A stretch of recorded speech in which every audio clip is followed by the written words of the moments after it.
દાહોદના અનાજ માર્કેટમાં ધોળા દિવસે આંગણિયાના કર્મચારીઓને માર મારી રોકડ રકમની લૂંટ ચલાવનાર 8 આરોપીઓમાંના 4 આરોપીઓને ગણતરીના કલાકોમાં જ પોલીસ દ્વારા ઝડપી પાડવામાં આવ્યા છે। દાહોદના અનાજ માર્કેટમાં વેરહાઉસ નજીક થોડા દિવસો પહેલા જ આંગણિયાના કર્મચારીઓને આંતરી તેમને માર મારી તેમની પાસેથી 1.41 લાખ રોકડ અને 5 લાખના સોનાના દાગીનાની લૂંટ ચલાવીને 2 નંબરની સ્પોર્ટ્સ બાઇકો ઉપર આવેલા 6 જેટલા લૂંટારાઓએ આંગણિયાના કર્મચારીઓને માર મારી લૂંટ ચલાવી અને ફરાર થયા હતા। ત્યારે આ મુદ્દે એલસીબી, એસઓજી અને એ ડિવિઝન રૂરલ પોલીસ મથકની અલગ અલગ ટીમો બનાવી તપાસનો ધમધમાટ શરૂ કર્યો હતો।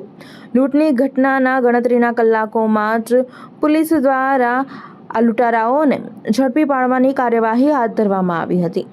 ત્યારે પલ્સર સ્પોર્ટ્સ બાઇકની વાહનો સાથે અથડામણની ઘટનાનો ગંભીર બનાવ બન્યો હતો। પોલીસે માનવીય અભિગમ દાખવી ગોવિંદ રમણભાઈ મોહનિયા, પરમેશ્વર સમીરભાઈ પલાસ અને અતુલ મહેશભાઈ ભુરિયાને સારવાર અર્થે ઝાયડસ હોસ્પિટલમાં લઈ જવામાં આવ્યા હતા। જ્યારે લૂંટારાઓને ભાગવા જતા પોલીસની ગાડીઓ સાથે એક્સિડન્ટ કર્યા અંગે સરકાર તરફથી રૂરલ પોલીસ મથકના પીએસઆઈ આરજી ઝાલાએ એમવી એક્ટ અંતર્ગત લૂંટ ચલાવનાર ઉપર ગુનો દાખલ કર્યો છે અને ચારેય આરોપીઓ ઉપર કાયદેસરની કાર્યવાહી હાલ હાથ ધરવામાં આવી છે। તારીખ 26/5/2026ના રોજ દાહોદ શહેર ખાતે આવેલ બાબુ કાંતિ આંગડિયા પેઢીના કર્મચારીઓ રોકડ રકમ અને પાર્સલ લઈને જતા હતા મોપેડ ઉપર। એમની પર 2 બાઇક પર 6 શખ્સો આવી અને હુમલો કરી અને એમની પાસેથી પૈસા પડાવી અને જતા રહેલા।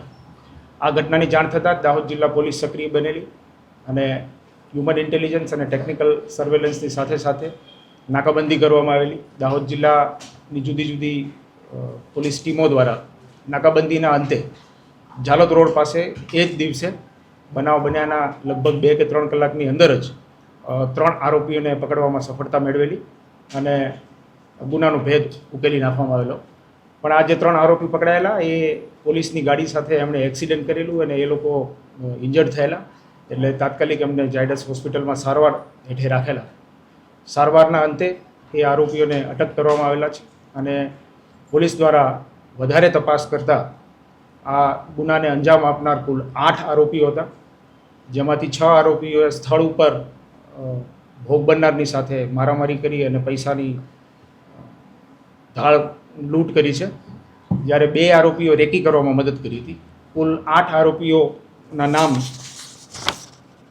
અતુલ મહેશ ભુરિયા, પરમેશ્વર સમીર પલાસ, ગોવિંદ રમણ મોહનિયા, અલ્પેશ વરસિંગ પણદા, અર્જુન નટવર અમલિયાર, અવિચલ ધીરુભાઈ પલાસ, જિજ્ઞેશભાઈ શુક્લાભાઈ અઠીલા, લક્ષ્મણભાઈ વિક્રમભાઈ પલાસ છે।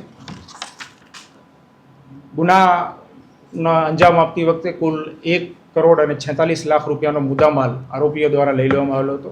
પોલીસ દ્વારા જુદા જુદા એંગલથી તપાસ કરી અને અત્યાર સુધીમાં 1 કરોડ અને 35 લાખ રૂપિયાનો મુદ્દામાલ રિકવર કરવામાં આવેલો છે।